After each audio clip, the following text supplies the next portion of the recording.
I've noticed a theme lately where people are asking about how do we have more meaningful connection. Some people theorize this is a backlash to Facebook, that people are just sharing the best face of their life to the world. And maybe I just got the whole Facebook thing all wrong and I'm showing way too many warts and all of my family and my life.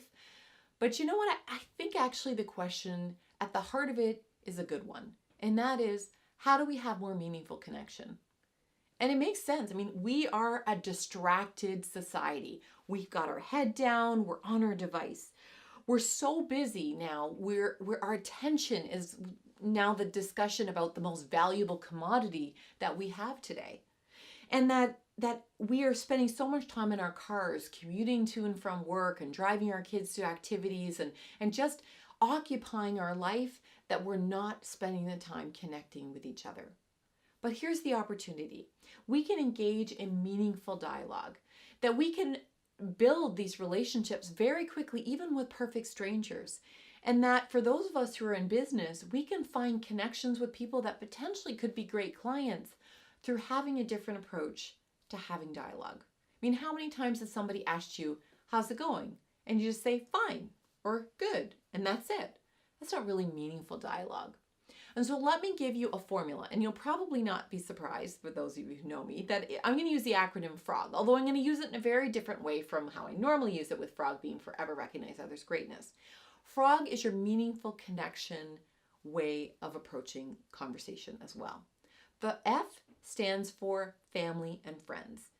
If you ask or start a conversation inquiring about people's family and friends, people are so much more interested in having that conversation.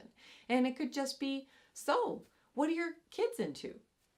And you may find within 3 shares back and forth that in actual fact you have a lot of things in common. So that's F. R is recreation. So what do you do outside of work? Or what do you do for fun? What did you used to do when you were a kid? There's all kinds of questions, again, that allows you to connect on a human level, and also you learn about what that person most values, because that's how they spend their very limited, precious, discretionary time. The O is occupation. And not just what do you do? I mean, you could learn that from visiting somebody's LinkedIn profile. But what do you love about your job? Why did you choose that degree? Did you take a different career path? You could probably learn something about their journey that would benefit you, but also it's questions that people don't normally ask individuals, particularly as they're networking, building relationships for the first time.